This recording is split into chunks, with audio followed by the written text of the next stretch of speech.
Olá, seja bem-vindo ao nosso canal. Que bom que você chegou até aqui. Sou Raimundo Alves, evangelista na obra do Senhor aqui em Araguaína, Tocantins. E hoje estamos aqui com mais uma aula deste projeto de apoio à Escola Bíblica Dominical. Um projeto voluntário que visa ajudar, assessorar professores, pastores e superintendentes da Escola Bíblica Dominical. Se você quiser nos ajudar, pode compartilhar este vídeo, já pode ir clicando no like, se inscrevendo no canal se ainda não é inscrito. Se você precisar de algum material nosso, até mesmo da nossa presença ministrando na sua igreja, na sua comunidade, todas as informações necessárias estão aqui durante o vídeo e também na descrição deste vídeo.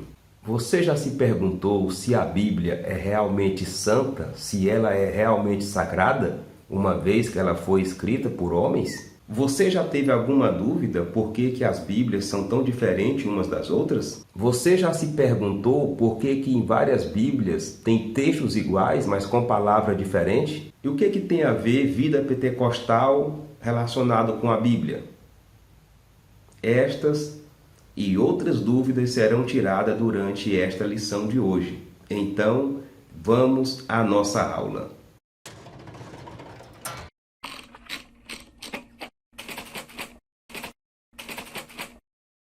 Hoje estudaremos a lição de número 8, que tem como tema Comprometidos com a Palavra de Deus.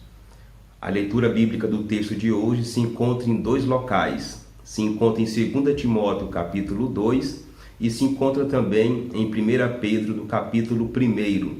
São dois textos bem conhecidos, inclusive um dos textos mais conhecidos da Bíblia: procura apresentar-te como um obreiro aprovado, do que não tenha que se envergonhar, né? E o outro texto fala que os escritos não foram escritos simplesmente por desejos humanos, mas foram inspirados pelo Espírito Santo. A lição de hoje tem 3 objetivos. Primeiramente, confirmar a autoridade da Bíblia Sagrada. Segundo, conhecer a questão da doutrina bíblica. E terceiro, analisar e conhecer o relacionamento, as questões entre a Bíblia e os modismos dos dias atuais. Para a gente entender o relacionamento do crente pentecostal com a palavra de Deus, o autor dividiu a lição de hoje em 3 partes. Vamos conhecer. Na primeira parte, estudaremos a autoridade da Bíblia. Na segunda, o zelo pela doutrina. E na terceira, o cuidado quanto aos modismos. Para ter uma boa aula, uma boa explanação sobre este assunto, é necessário que você ande pelas 3 partes, pelos 3 tópicos. Claro que você vai fazer uma abordagem aí direcionada pelo Espírito Santo, mas o ideal é que você consiga caminhar pelas 3 partes e assim concluir com uma ótima aula para os seus alunos, para o seu público, anunciando assim o valor da palavra de Deus para os crentes pentecostais. E já dando início ao nosso estudo, vamos à introdução da aula de hoje. Vamos estudar a relação dos pentecostais clássicos e a leitura da Bíblia, a maneira como observamos as regras gramaticais e o contexto histórico e literário para compreender melhor o texto sagrado. Nós somos apegados à palavra e buscamos a orientação do Espírito Santo para nos ajudar na interpretação das Escrituras. O propósito, o objetivo da aula de hoje é mostrar, estudar, entender que nós pentecostais temos um relacionamento próximo ao conhecimento das Escrituras, à leitura e à interpretação, principalmente com a ajuda do Espírito Santo. Na aula de hoje, vamos conhecer a autoridade da Bíblia, saber que os crentes pentecostais acreditam na autoridade da Bíblia, dão lugar e conhecem e praticam as doutrinas bíblicas e, principalmente, tem muito cuidado com os modismos. E isso a gente consegue com a ajuda do Espírito Santo, né? Que é o nosso paráclito, é o nosso consolador, é o nosso ajudador. E nesse processo de entender a palavra de Deus, ele também se faz presente. Vamos agora direto à primeira parte do estudo de hoje, que trata sobre a autoridade da Bíblia. Sola Escritura. O brado de sola Escritura significa que a Bíblia é a única regra de fé e prática para a vida cristã. Cada um dos 5 solas representa a chave de cada doutrina central dos reformadores. Então, esta expressão sola Escritura é uma expressão que foi muito utilizada ali no período da Reforma Protestante pelos reformadores. Martinho Lutero, Zwingli e vários outros ali utilizaram essa expressão, sola Escritura, ou seja, só temos a Escritura, somente a Escritura é a nossa regra de fé. Não é? E esse foi um baluarte, foi uma regra de fé muito importante, foi uma postura muito importante para a reforma protestante, né? Porque conseguiram se livrar de alguns costumes, alguns rituais que tinham a ver com a tradição católica, e agora surge uma nova vida cristã baseada unicamente na palavra de Deus, unicamente na Bíblia. Isso é o que quer dizer sola Escritura. A vida cristã é baseada somente pelas Escrituras. E isso é importante por quê? Porque tem algumas igrejas, alguns movimentos religiosos que têm a Escritura, mas sempre tem um complemento. Vamos conhecer alguns aí que o autor destacou na lição. Os católicos romanos têm a Bíblia e a tradição. As Testemunhas de Jeová tem a tradução do Novo Mundo e mais a revista Sentinela. Os Mormons têm a Bíblia e mais o livro de Mormon. Nós só temos a Bíblia como autoridade espiritual e regra de fé. Então você percebeu aí que alguns movimentos, algumas igrejas evangélicas, alguns movimentos religiosos sempre têm um complemento a mais. Agora, nós, os pentecostais, acreditamos que somente a Bíblia, somente a palavra de Deus é o livro-chave, é o livro de regra para estabelecer nossos cultos, nossos costumes, nossas tradições, todas, nossos credos, todos estão baseados unicamente na palavra de Deus. Esses outros livros, aqui e acolá, apresentam divergência com a palavra de Deus. Mas os pentecostais, os verdadeiros pentecostais, só têm a Bíblia. Somente a Escritura é o seu guia, é a sua regra de fé. Nossos fundamentos. Os pentecostais são acusados de crerem no cânon aberto. Nós cremos que a revelação canônica se encerrou com os apóstolos do Novo Testamento. Não necessitamos de uma nova revelação extraordinária ou pretensamente canônica. Ou seja, essa ideia que alguns divulgam por aí, dizendo que os pentecostais acreditam no cânon aberto, ou seja, acreditam que ainda existem revelações canônicas, assuntos canônicos, palavras canônicas para reger a nossa... Isso aí é conversa fiada, viu? Nós acreditamos, os pentecostais acreditam que o cânon já se fechou. E o que é o cânon? É uma regra estabelecida para a escolha dos livros da Bíblia, não é? Por volta do 4º século, quando foram montar a Bíblia, né? Selecionar ali os livros da Bíblia, foi montado um cânon, né? Uma lista de regras para poder juntar os livros que montariam a Bíblia, né? Juntar os escritos que montariam, que nós conhecemos hoje como Bíblia Sagrada, principalmente o Novo Testamento. Então isso é o cânon, é um conjunto de regras, perguntas, respostas, para ver se aquele livro se encaixa nesses quesitos, né? É uma lista de requisitos. Então, para algumas igrejas o cânon está aberto, mas para nós não. Nós acreditamos realmente que o cânon, quer dizer, a revelação de Deus com aquilo que é sagrado, ficou com os apóstolos. De lá para cá, recebemos revelações de Deus, mas não no mesmo nível de canonicidade que os apóstolos receberam.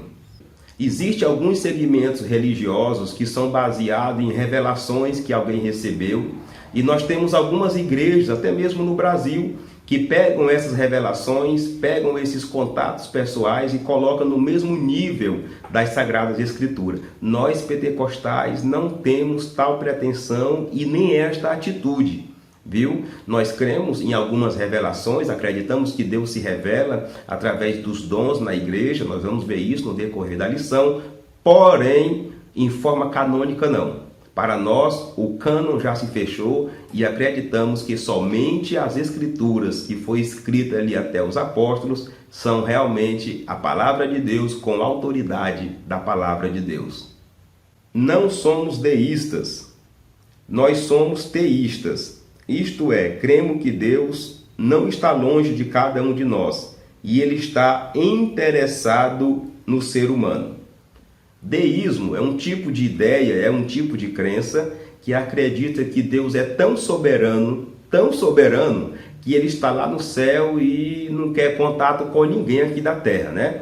É tipo aí, alguém que fez uma criança aí, um menino aí, largou e abandonou. Não, nós pentecostais somos teístas, né? Acreditamos em um Deus que realmente criou a humanidade e tem interesse em se relacionar. Inclusive acreditamos, porém, que a Bíblia é uma revelação de Deus, é uma das formas de Deus entrar em contato com a humanidade. Então, não somos deístas, somos teístas, porque acreditamos que Deus quer sim se relacionar conosco e está próximo de nós. Inclusive, o nosso corpo é templo e morada dele através do seu Espírito. Deus se comunica conosco pela leitura de sua palavra, pelos dons espirituais, sonhos, visões e até pelas coisas simples do dia a dia. Esta é a fé pentecostal. A fé pentecostal acredita que Deus se comunica, não é? Pelas atitudes do dia a dia, se comunica pelos dons espirituais, principalmente através do dom de profecia, mas também através de sonhos, também através de visões e principalmente pela sua palavra, não é? Essa ideia que alguns têm por aí de estar dando mais valor a visões, a revelações do que a Bíblia, é uma ideia errada. E são poucos que têm essa ideia. Mas o pentecostal clássico, o pentecostal de verdade, ele dá valor à palavra de Deus. E ele acredita nesse Deus que se comunica, principalmente pelas Escrituras. Sonhos, visões, revelações, tem sim que passar pelo crivo das Escrituras, que é a palavra de Deus para nós. Amém? Estudando sobre esse assunto, não podemos negar que temos alguns problemas relacionados a esta questão da autoridade da Bíblia. Vamos a alguns deles. Em algumas igrejas pentecostais e também neopentecostais, às vezes é dada uma credibilidade muito alta ao que nós chamamos de profetadas. Palavras que alguns falam, que alguns proferem, que terminam não se cumprindo, não é? Em algumas igrejas se dá mais crédito, mais moral àquele momento da revelação que o pregador sai botando a mão na cabeça do que a pregação da palavra. Isso está errado.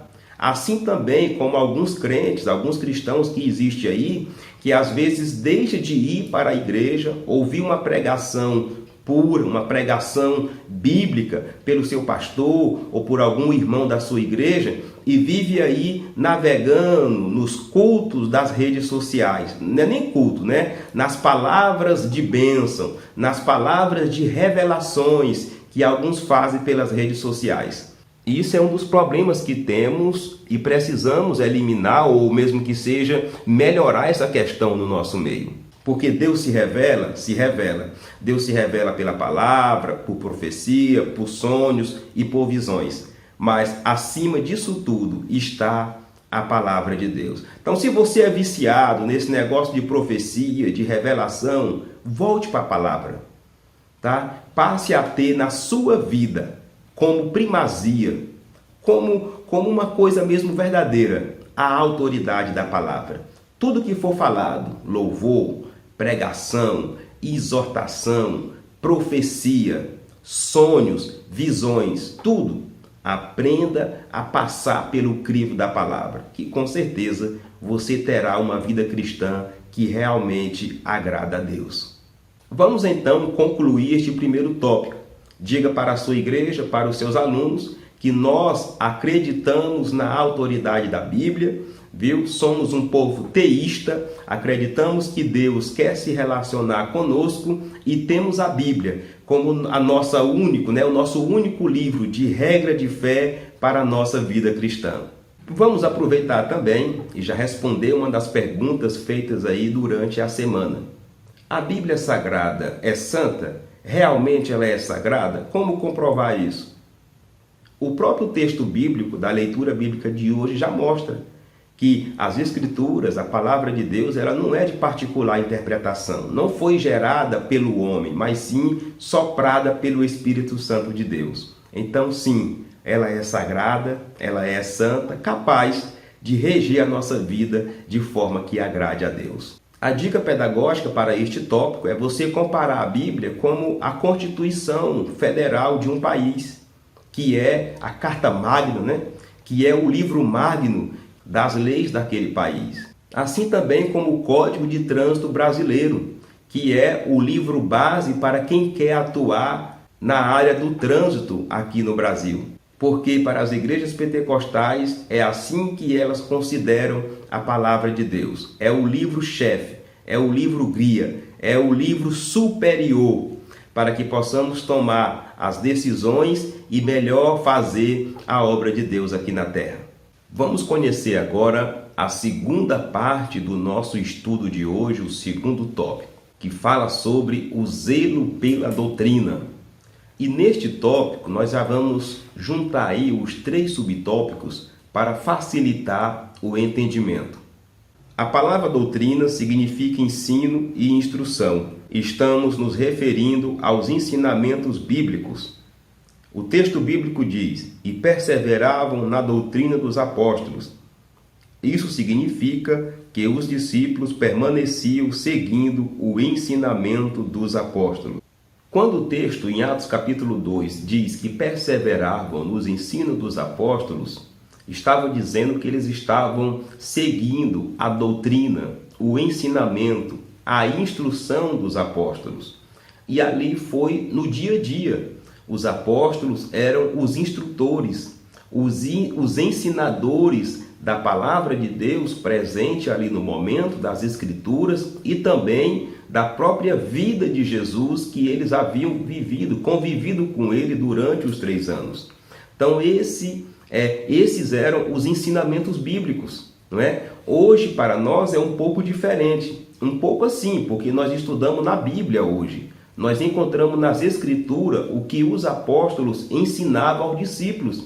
E os discípulos, os irmãos, a igreja ali, a igreja primitiva, elas seguiam os ensinamentos dos apóstolos, ou seja, as doutrinas dos apóstolos. Então hoje, quando nós nos reunimos em uma escola bíblica dominical, em um culto de ensino, estamos nada mais, nada menos que replicando, os ensinamentos dos apóstolos.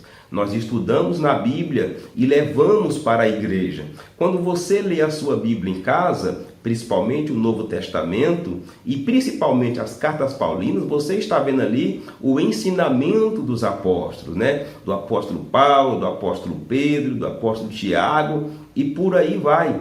Então, esse é o valor que nós damos à doutrina, à instrução. Os nossos cultos, os nossos estudos bíblicos são baseados na doutrina da palavra de Deus.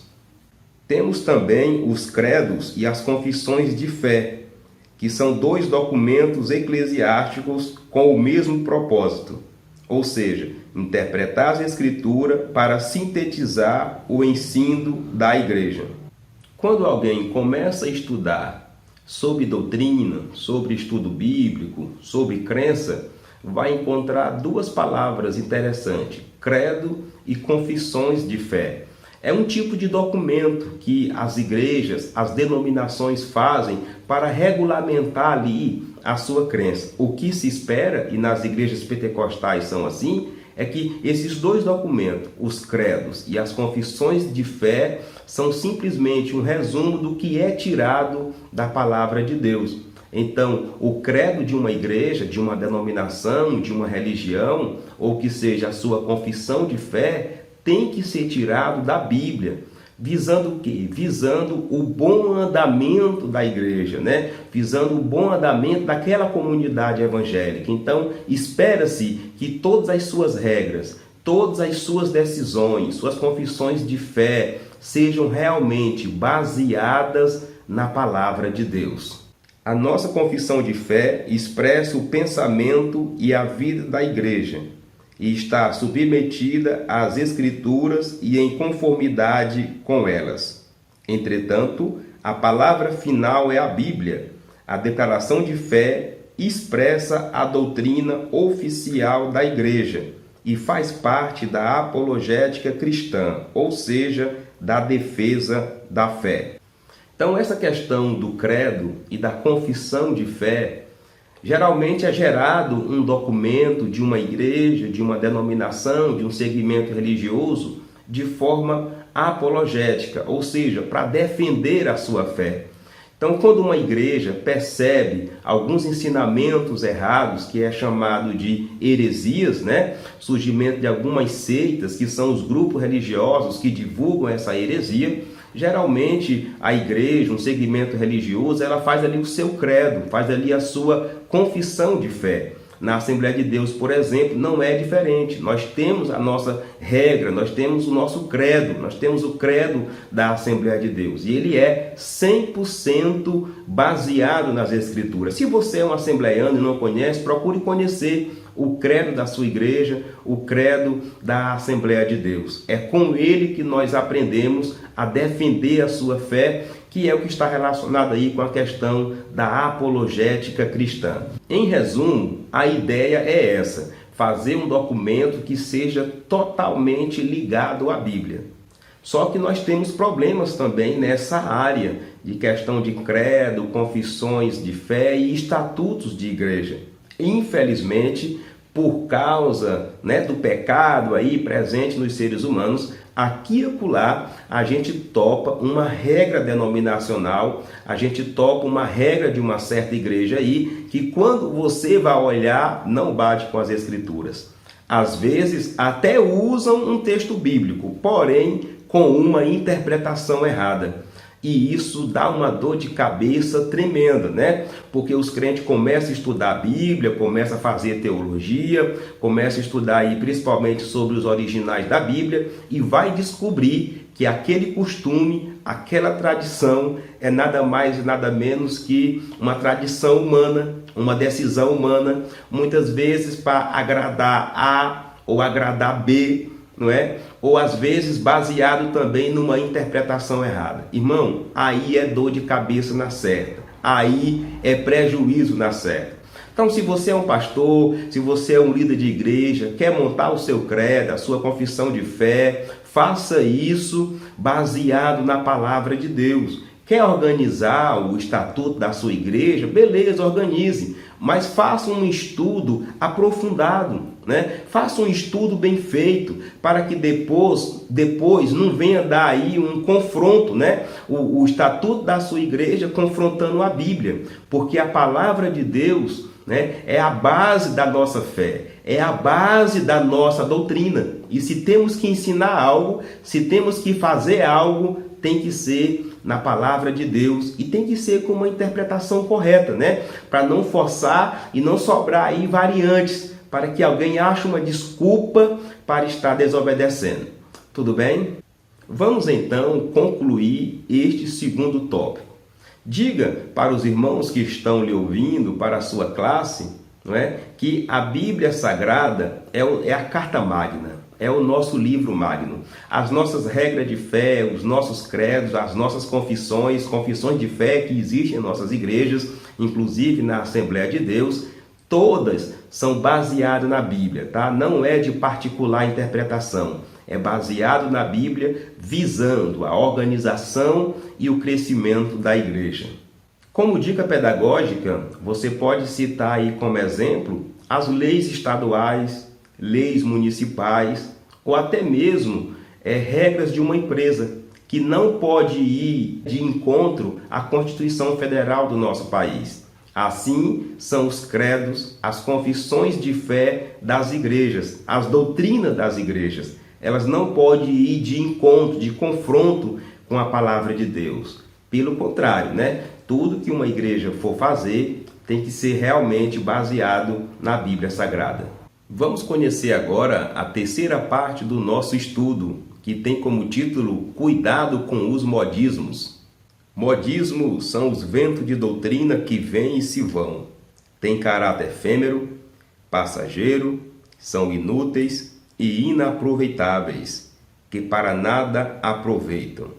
Não há como combater esses abusos e essas práticas exóticas sem o conhecimento adequado da palavra de Deus.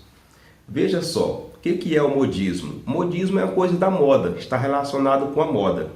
E quem conhece esse lado da moda sabe que ela é passageira, principalmente moda de roupas, por exemplo, não é isso?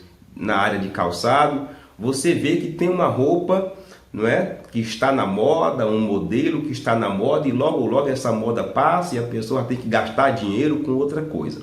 Na área religiosa também tem isso, infelizmente também tem isso.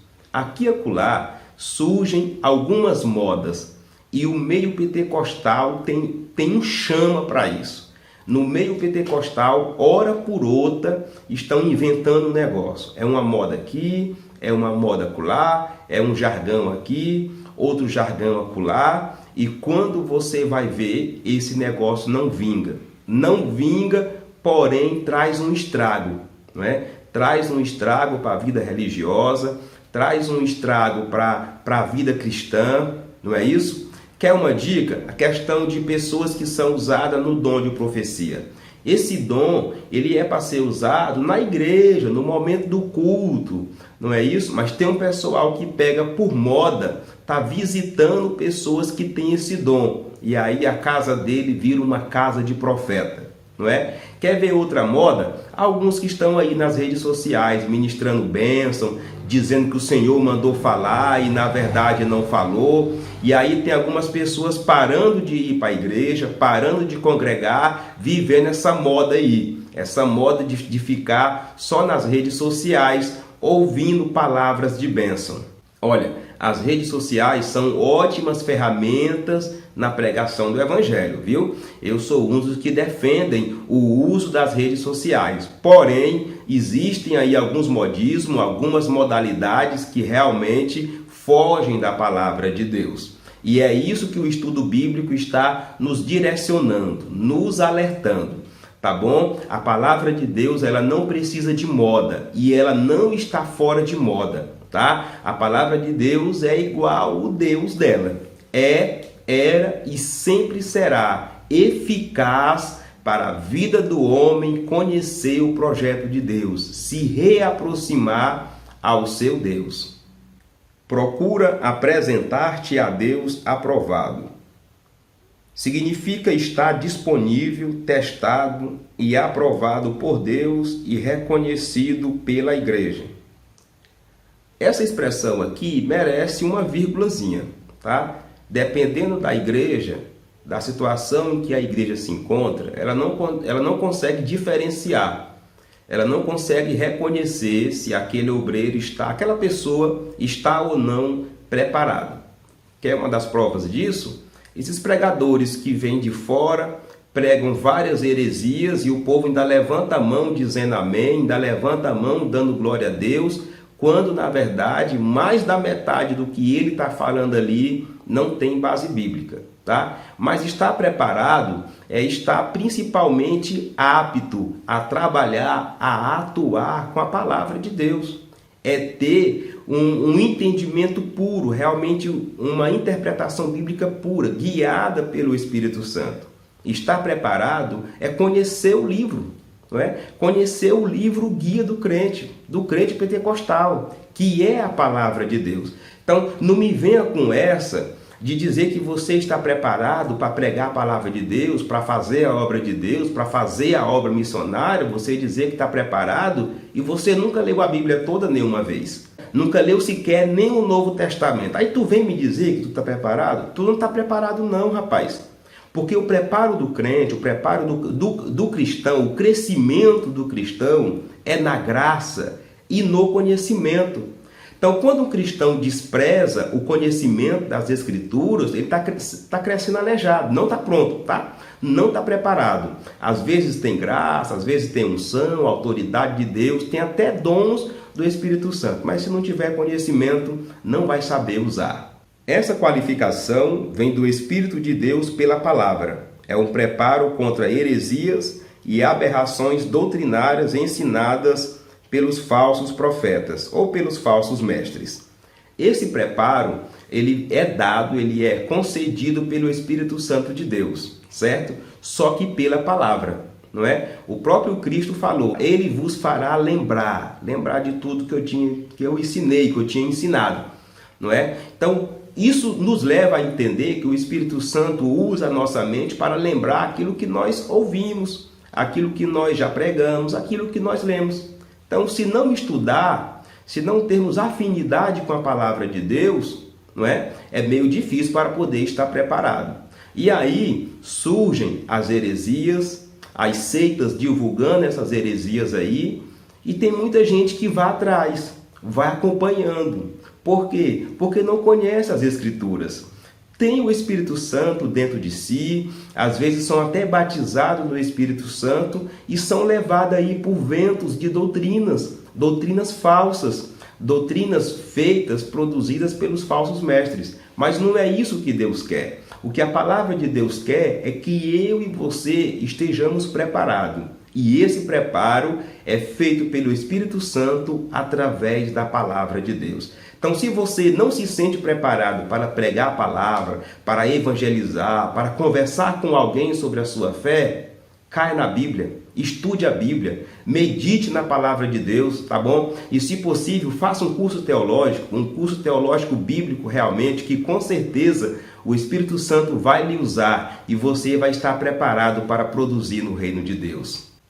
Como obreiro que não tem de que se envergonhar. O termo obreiro se refere, de modo geral, aos apóstolos e demais oficiais da igreja e, de maneira metafórica, a todos que se dedicam à obra do Senhor. O termo obreiro se refere a trabalhador, certo? Então, de certa forma, assim, de uma forma metafórica, simbólica, todos aqueles que trabalham na obra do Senhor são obreiros. Mas essa expressão ela é também usada a pessoas específicas, a grupos específicos. Em algumas igrejas, por exemplo, começa ali sendo auxiliar, depois passa a ser diácono, presbítero, evangelista, tem bispo, e aí por aí vai.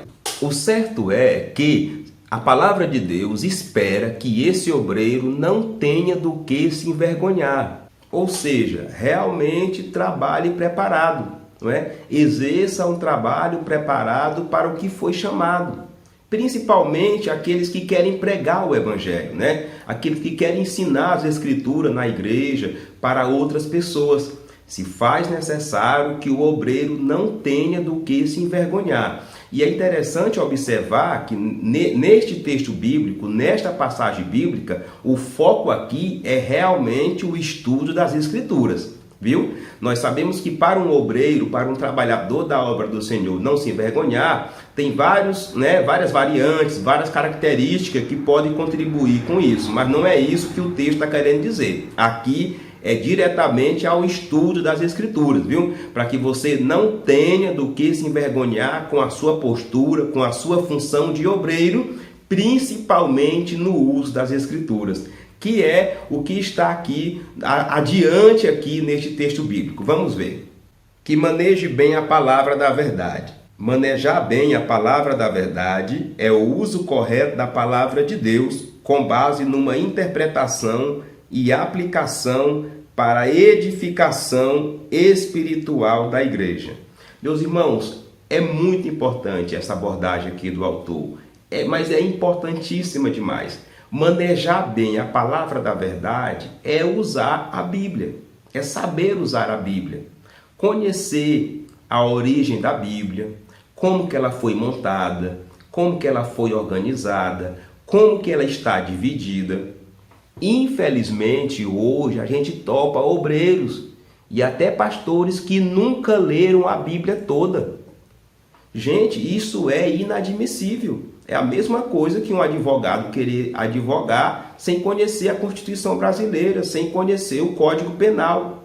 Não é isso? Então, manejar bem a palavra da verdade é manejar bem a Bíblia. É conhecer a sua Bíblia. Não só de pegar nela, mas conhecer o conteúdo que está nela.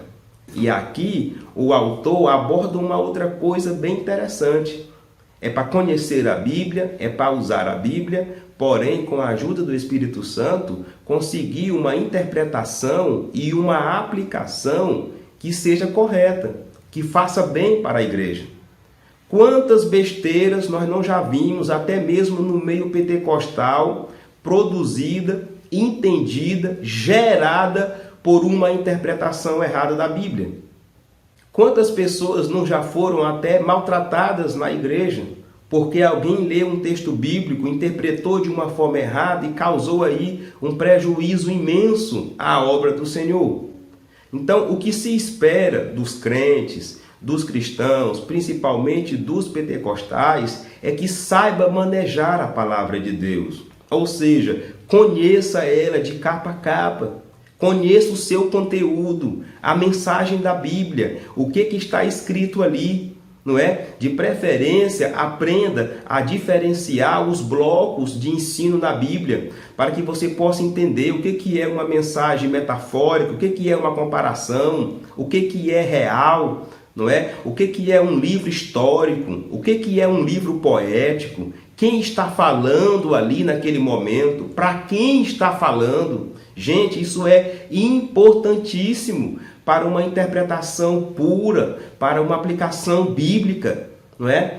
Olha, um dos erros mais graves que a gente vê são pessoas que lê, estuda a Bíblia, até que interpreta mais ou menos bem, a interpretação dele é bíblica, mas na hora de aplicar, humaniza demais a aplicação.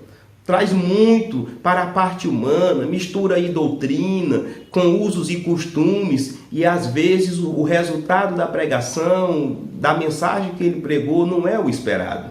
Nessa questão de interpretação bíblica, um outro problema que a gente percebe às vezes é a superioridade demais na pregação. Tem gente que usa tantos termos técnicos, tantas expressões ligadas ao grego, ao hebraico, ao aramaico, e aí viaja nessa maionese aí, que quando termina a pregação, ninguém entendeu, foi nada do que ele quis dizer. Muito cuidado, não é? Manejar bem a palavra da verdade é também você desenvolver um meio, um método de pregação da palavra de Deus. Olha, existe pessoas que quando ele sobe no púlpito, que pega no microfone, o cara se transforma, sabe? Fica rouco, muda o tom da voz, engrossa demais. Tem uns que não conseguem respirar. A gente fica ruim assistindo a mensagem dele, porque ele engata aqui, sobe aí numa moto de 1000 cilindradas e desaba no mundo aí, não para mais não para nem para respirar. Daqui a pouco, a respiração dele, quando ele puxa o ar, está mais alto do que a voz que ele está falando. O que é isso? Falta de manejar bem a palavra da verdade. Às vezes conhece, mas não está sabendo manejar, não está sabendo explicar. Amém? Isso significa também não fazer uso da palavra no púlpito para atacar algum desafeto entre os irmãos por meio de indiretas. Púlpito não é lugar de desabafo. Esta é uma grande verdade. Porém, aqui nós temos uma balança, viu? Nós temos 2 pratos na balança aqui e vamos tentar entender essa expressão aqui. O que o autor está dizendo é que ninguém pode fazer uso, utilizar da pregação da palavra para ferir, para atacar, para jogar a famosa indireta em alguém. Gente, o púlpito não é para isso. Tá? O púlpito é para pregação da palavra de Deus. certo? Então, do lado, no prato da balança, está essa turma aí. Agora, por outro lado, tem os pregadores que pregam guiado pelo Espírito Santo. E se o Espírito Santo conhece a igreja, ele vai usar aquele pregador com uma mensagem para exortar a igreja. Eu falei que é uma balança de 2 pratos, não é? Porque tem gente que Deus está falando com ele, Deus está usando o pregador e ele está dizendo que é indireta, não é? Às vezes, Deus faz isso até com pregadores que vêm de fora, que não sabem de nada do que está acontecendo na igreja. Mas, às vezes, Deus usa também os da casa. E aí é onde está o problema, né? Muitas vezes, um irmão que congrega numa igreja, vê o outro pregando um determinado assunto e já começa a acusar que aquele irmão está pregando porque sabe do problema da vida dele. Ei, rapaz, toma cuidado, moço. Será que o pregador da sua igreja, o irmão da sua igreja, realmente não tem o Espírito Santo? Será que o Espírito Santo não usa ele? Porque se o Espírito Santo realmente usa esse pregador, usa os irmãos da sua igreja, e eles estão pregando uma mensagem direcionada pelo Espírito Santo, é bem fácil que eu ou você vamos ser confrontados num determinado momento, porque a palavra de Deus, ela é confronto também, certo? Então, vamos considerar aí esses 2 lados. Aquele que usa o púlpito para as indiretas, esse aí tá feio, viu?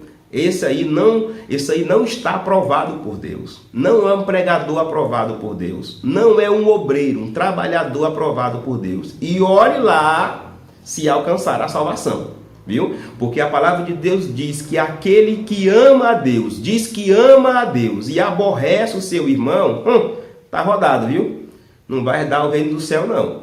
Certo? Então vamos ter cuidado nessa questão. Essa questão do modismo, viu? Essa questão aí de não saber manejar bem a palavra da verdade. Vamos tomar cuidado, porque o Espírito Santo está na igreja e ele quer nos usar da forma correta.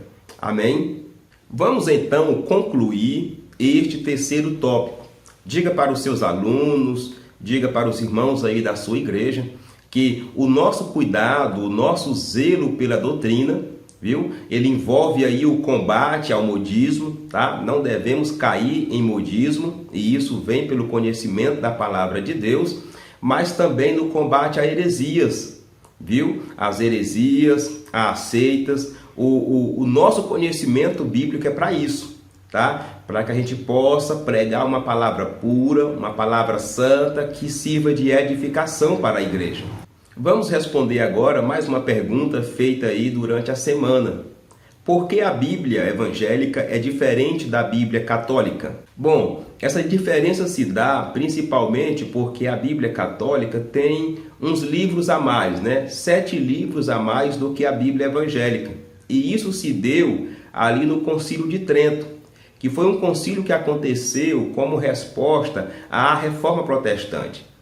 Então, as igrejas protestantes, as igrejas evangélicas, elas utilizam a Bíblia baseado no cânon, no primeiro cânon, na primeira montagem, né? Que foi ali por volta do ano 400, que foi fechado o cânon, né? do Novo Testamento, ou seja, foi selecionado ali os livros, os rolos, os escritos que faziam parte, que iriam fazer parte do Novo Testamento. Aí depois da Reforma Protestante, a Igreja Católica se reuniu novamente e decidiu acrescentar mais alguns livros, né? Por isso que há essa diferença. Na Bíblia Evangélica são 66 livros e na Bíblia Católica 73 livros. Porque existem Bíblias iguais, com os versículos iguais, porém os textos diferentes. Isso se dá por causa da mudança da linguagem, certo? Por exemplo, a língua portuguesa, a língua brasileira, ela muda, certo? Então, com o tempo, se faz necessário fazer revisões em textos, né? A Bíblia, no seu original, ela foi escrita aí predominantemente em 3 línguas, não é isso? O hebraico, o aramaico e o grego. O Novo Testamento, por exemplo, foi escrito em grego. Aí juntam-se as comunidades, aí, os escritores, aí, os tradutores, e traduzem para uma determinada língua, certo? a tradução para a língua portuguesa, por exemplo, né? A mais conhecida é a de João Ferreira de Almeida. Só que aí depois, né, foi traduzida para um português de uma época. Depois o português veio evoluindo. Então se faz necessário fazer uma mudança. E é por isso que às vezes o texto quer dizer a mesma coisa, porém as palavras são diferentes, né? Às vezes uma palavra vem antes, a outra vem depois. Inclusive, isso às vezes ajuda você a entender melhor o texto bíblico, tá? Então, de preferência, vai mais uma dica aí, viu? Prefira ter no mínimo aí umas 3 Bíblias com um texto um pouco diferente uma da outra. Isso é bom, tá? Para você que prega, para você que ensina, isso faz bem, porque às vezes em um português ali, para um determinado tempo, a palavra não estava tão clara. Aí você pega uma outra Bíblia com uma outra palavra diferente, vai lhe ajudar a entender o que o texto queria dizer. Tudo bem? Vamos então concluir o estudo de hoje. Conclua dizendo que a Bíblia é a nossa regra de fé absoluta. Gente, nenhum credo, nenhuma confissão, nenhum estatuto deve sobrepor a Bíblia, tá? Deve ter mais valor, deve ter mais importância, tá? E em hipótese nenhuma deve confrontar a Bíblia, porque a palavra de Deus é o nosso GPS, é o nosso manual, viu? É o nosso manual de regra e fé, e o único manual, viu? As doutrinas bíblicas nos vacinam e nos defendem das heresias. Então, a partir de hoje, procure ser mais próximos da escola bíblica dominical, se você não era, dos cultos de ensino e doutrina da sua igreja, tá? Porque são os ensinamentos bíblicos, as doutrinas bíblicas, tá? É que nos ajudam, nos vacinam contra os ensinamentos errados, contra as heresias. Se você não gosta de congregar, se você não gosta de escola bíblica dominical, se você não gosta de culto de ensino, você fica vulnerável a cair em modismo, em ventos de doutrina e ter a sua fé abalada. Devemos, pelo Espírito Santo, estar preparado para o bom combate da fé. O Espírito Santo é o nosso ajudante, tá? Então conclua dizendo que é o Espírito Santo que nos ajuda nesse combate da fé.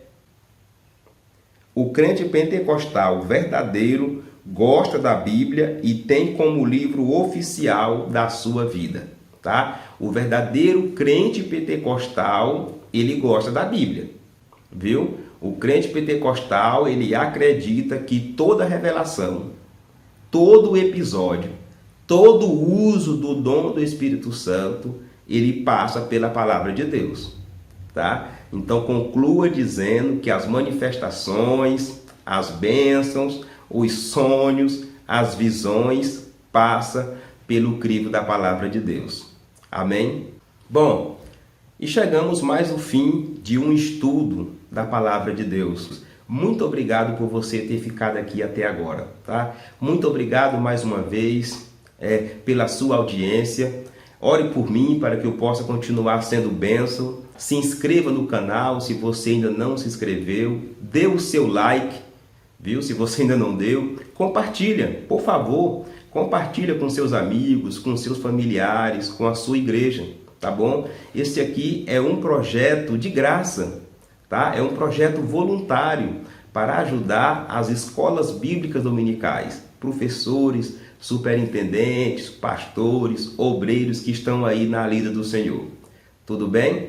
Se você precisar entrar em contato, as informações estão nas descrições desse vídeo, tá? Nos acompanhe aí também nas redes sociais, que é onde nós mantemos aí o contato com os irmãos que estão conosco aprendendo a palavra de Deus. Muito obrigado pela sua audiência, eu fico imensamente grato, muito feliz com o retorno de vocês. Então, se possível, faça um comentário aí, coloque alguma coisa que pode melhorar ou algo que possa acrescentar ao estudo bíblico de hoje, que com certeza será bênção para outras vidas.